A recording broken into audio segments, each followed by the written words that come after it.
I've been asked why I don't include all or parts of songs in the Music Minute or in the Old Mill Shop show. Other YouTube video producers and people on TikTok are able to do so. I have to assume that most of them are using fair right exemptions or have some kind of licensing, but unfortunately, I don't have that option. The music industry has decided that podcasts, even video podcasts, require a synchronization license to allow us to put music in our podcast. That is the same license that movies use. Some license holders are very generous. They have very low license fees, usually in the 500, 1,000, 1,500, 2,000 range, but most charge multiple thousands, and the occasional big hit is $5,000 to $10,000 for any part of the song. Occasionally, I can get away with playing a small segment of a song as fair use, but really, fair use has a very strict set of guidelines that you have to be using the segment to illustrate something. I can't just say, and here's the segment of a song by Krista Wells, and then play it, and that be fair use. I would have to be talking, for example, about the different kinds of Highwayman songs, and then quote Highway 9 by Barnaby Bright, which is our 2 for 1 special today. Unless someone who owns a broadcast radio station or some entity like SiriusXM or Spotify decides that they want to host this show and sponsor it and pay all my fees, I can't afford to put song segments or the whole song into the podcast. I give you links in the descriptions on how to find the song. Also, if you go look at theoldmillshop.com and in the episodes list, every episode of the Music Minute and the Old Mill Shop have the songs below it. So, on with the music. We have over 100 years of wonderful recorded music out there, so why do most people listen to the same 100 songs? Like the treasures on the shelves of a thrift shop, there are so many great songs out there waiting for us to find. Let's find those treasures together. I am David Rankin, and this is the Old Mill Shop. Greetings, fellow shoppers. Welcome to the Old Mill Shop. Today I need to start out with a non-sponsorship disclaimer. There's lots of people who have video podcasts that get sponsorships and recommend products that you should buy. One of them that's become kind of famous is one of the cryptocurrency clearing houses that just went bankrupt. The guys who recommended that, they needed to sit down and be quiet. A few video people are talking square feet of land in Scotland that make you a lord, which that doesn't make you a lord. It never did. And it's a square foot of land you can't even own out in the middle of nowhere. If I ever do sponsorships, there will be 2 things that will be very important. 1, I believe enough in the product that I'll take their money. And 2, no one will ever pay me for my thoughts and my opinions. Those are my own. So I have none of the products that you're going to see in this segment have been paid for by anyone but myself and my credit card. It's kind of hard to find good, decent, standalone Bluetooth speakers under $100. I tried about 6 years ago, and I went out and I managed to find a pair of Unce Angle 3 Ultra speakers. They're slightly waterproof, and more importantly, if you get 2 of them and put them together, you can combine them and they play stereo. Well, I wanted a pair of Bluetooth speakers for my downstairs so that I would be able to play music in my bedroom or in my office anytime I wanted to. Well, they've held up for a long time, but about a month ago, one of the speakers quit working and it was just mono. So I figured they've been around a long time. The micro USB plug that is in them is loose. Well, let's go see what deals they are. So I started looking around. I first considered a HomePod Mini. Supposedly they sound okay, and obviously they got Siri and they tie in with all your Apple products. It'd be just one more drink of the Kool-Aid that I'm in with the Apple products. You can buy two and bond them to stereo, but that means you gotta pay 80, $90 for each one. And that was just not where I wanted to go with the budget. So I decided to skip out on them. There's a couple other higher end priced items, but as I've mentioned before, I hear pretty well, but if something's a little off, it's hard for me to tell any quality difference. I'm not pitch perfect. But then I went on Amazon, and Unce had a deal on their newer speakers. They are the Angle 3, not the Ultras, and they're not waterproof, they're not water resistant, but I don't care about that because they're not in my bathroom. But you can get two of them and they can bond together. They have USB-C charging instead of micro B, so the plug is less prone to breakage. And more importantly, there was a good deal. At the time, there was $10 off one. Right now on Amazon, there's a coupon for 33% off. That was good at the time of the filming. I don't know how long that lasts, but check. They've been running a lot of coupons on these. So an item that's a bargain at $30 could be a lot less. I ended up getting two of these and putting them with USB chargers beside my bed. And now I have a pair of stereo speakers that sound really quite good beside my bed. But moreover, the reason I'll recommend Unce is because before I could throw the old ones away, I went on the website and found an older manual that showed me how to do a reset of these. You can reset them to completely factory state as if they're brand new. And these younger ones can too. I reset the two older ones and they're now working again. So I took the two older speakers upstairs and put them in my living room. I can listen to music in my living room or my kitchen or downstairs with different speakers. Both sets have an infinite number of matchups. They can match up with any phone, and it doesn't lock you to that phone. You can then match again with another phone. I'm going to include a link to the speakers in the description of the video on YouTube and on theoldmillshop.com. And I'll pop up a link, the spelling of Unce, a couple of times as we use them, so that you can find these speakers for yourself. Today's 2-for-1 special, Highway 9 by Barnaby Bright. First, let's go over the songs for the Music Minute this week. Monday, it was Vintage Corner, Lord, I'm Discouraged by Charlie Patton. Tuesday, One More Night by Phil Collins. Wednesday, Reverend Son by Barnaby Bright. Thursday, If I Ever Fall in Love by Shy. And Friday, Butterfly by Krista Wells. So the 2-for-1 special is Highway 9 by Barnaby Bright. I had to come back and cover this for the 2-for-1 special. The twosome that is Barnaby Bright are simply too good of a pair of singers to just cover them once in 1 week. If you read the lyrics to Highway 9, this is as much a highway song as Johnny Cash or Merle Haggard or Waylon Jennings ever sang. There's no bigger an outlaw hook than I've been inside a prison cell, closest you'll ever get to hell, and I won't go back this time. But instead of Johnny Cash's gravelly voice, you're hearing the beautiful songbird voice of Becky Bliss, the wife and the husband-wife duo of Barnaby Bright. This deeply outlaw Americana song contrasts incredibly with her voice, but it worked. I love that she's not the helpless Spanish angel of Ray Charles' Seven Spanish Angels. Instead, she is the outlaw,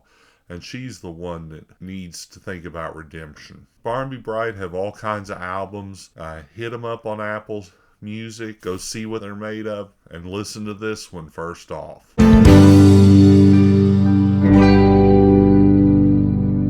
As I mentioned a couple of weeks ago, I want to take this opportunity to show you how to use Apple Music to load your own songs into the cloud. We're going to start with how to create an Apple ID if you don't already have one, and go all the way through setting your phone up for music, and then getting Apple Music, and then putting a CD into the computer and loading those songs using Apple Music on the Mac or iTunes on Windows. Notice that medium purchases is off, so I'm going to touch that. If you have an iCloud account already, you want to hit continue, and we're going to use that iCloud account. It will set up media services as yourself. If you don't have an iCloud account, we're going to switch over to the browser here in just a second and show you how to create it. I'm going to create it for my Mac, but it'll be the same process as if you created an account from your iPad. So we're going to create a new account. So to create an Apple ID, you come in here, create an Apple ID, and then I'm going to fill this out and skip some of this information for you. We'll be back in just 1 second. So now I'll need to open my email. I'm going to do that on the side here.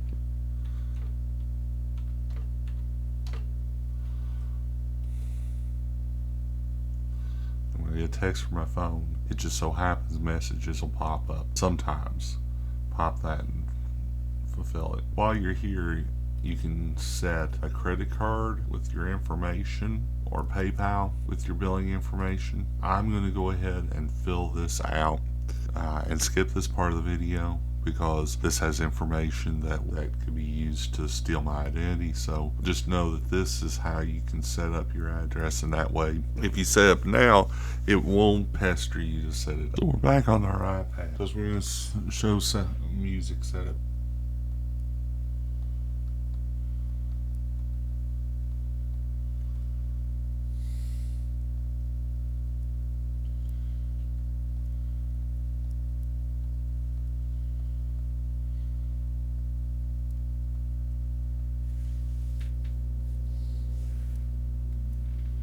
Fun thing about screen captures, it's showing me my password, but it's not showing you. I got this on my phone, but it didn't pass through for some reason. Oops. Didn't type right. There we go. Helps when you can type.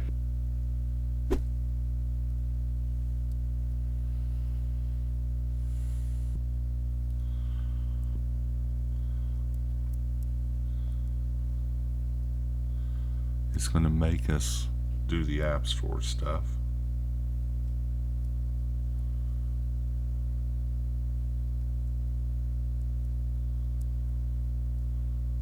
Wants to make sure we're in the US.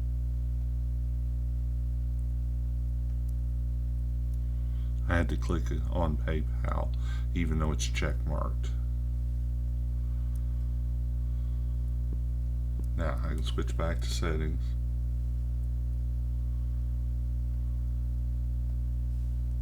Makes me show my password each time.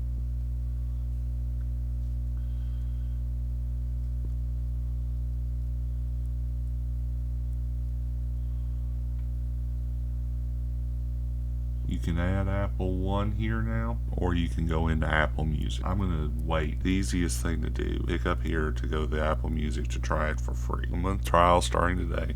I have Touch ID on this iPad. So here I can go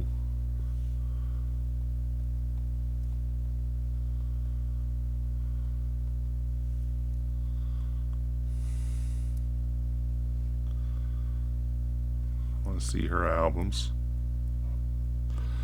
And I want to add The Glow to my music library with the Apple Music version. If I want to pick one song, I can just add that one song to the library. To add this song, you turn on sync, so I'll have to do that. So this song is now in my library. It took a minute. Yep, there you go. So if we want the whole album, go up there, hit the plus sign. Now what happens, the arrow means you can download the song. I can download this to my iPad, or I can just let it download every time I listen.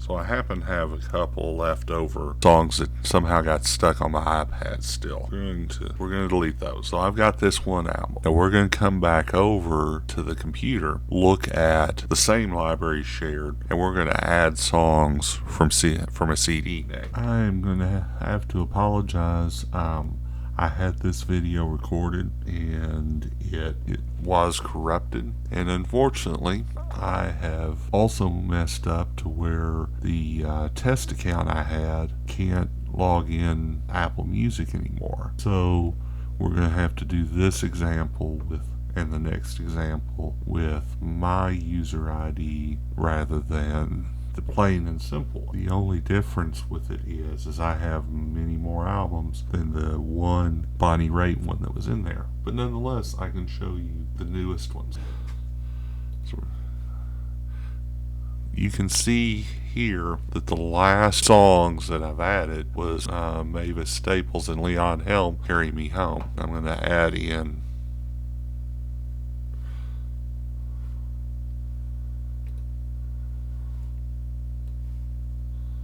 Cloud Status and Kai. This song I've added recently and it's matched.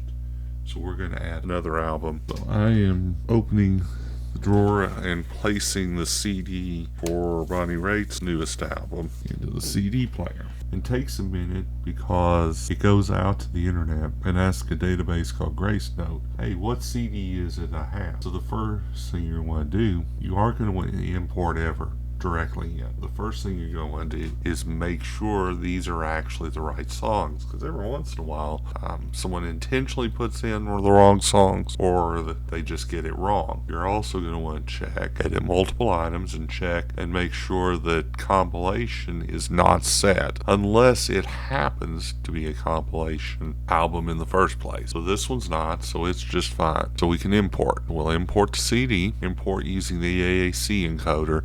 That is MP4, and we want to keep MP4 unless we have a very old MP3 player. It doesn't say it in here, but iTunes Plus is the best setting. It holds the most data. Most importantly, you want to click error correction. This is a bit slower, and if it's an absolutely new CD, you don't necessarily need it, but if there are any scratches or blemishes or fingerprints, this will usually correct that and make it quickly readable. So I'm going to pull up the importing window here.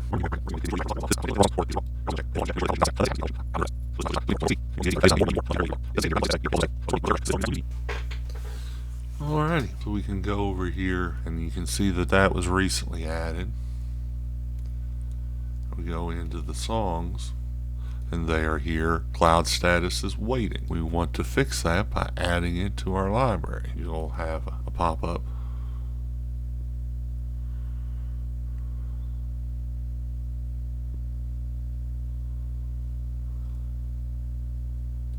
You will see that some of them show up Apple Music originally because I had Apple Music versions of this downloaded. We need to wait and let this finish. Yeah, you can see that it reconciled them and matched them all, including the ones I had downloaded before. This song that had been downloaded, it actually replaced it in the library. It keeps track of the number of plays, whether you like it, its rating, etc. I can download it and it will be a matched AAC audio file, the same as these. When these get downloaded, they show up as a matched AAC audio file. That means when we download these or when we listen to them, we get Apple's file, not the one but that's okay because Apple's is a better file in the first place. And the last thing to do is just come over here and check.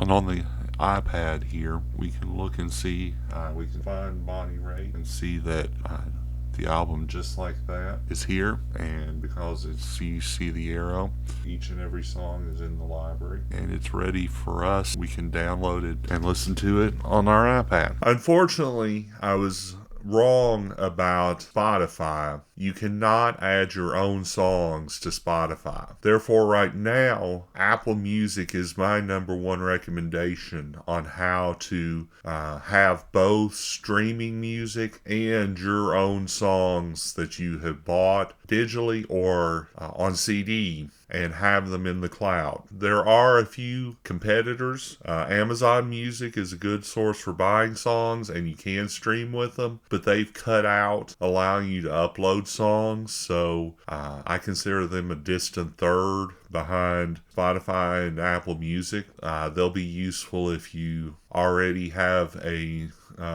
Amazon Prime account and can live with their free streaming service. Apparently, YouTube Music also allows uploads, so that takes them from a also ran into possibility of being competitive as a streaming service. I haven't used them, so I'm going to spend the next few weeks trying them out for you, and we'll come back in about a month or so and see if they get enough of a recommendation that I can propose them either as an alternative for an Apple Music or even as a better choice than Apple Music. But on that note, we've reached the end of this show. Until next week, keep listening to music new to you. Please come back for the next episode of The Old Mill Shop. Thanks to Apple for use of the Samantha voice. Thanks to Zapsplat at www.zapsplat.com for theme song and incidental music. Copyright David W. Rankin Jr., DBA The Old Mill Shop Music Experience.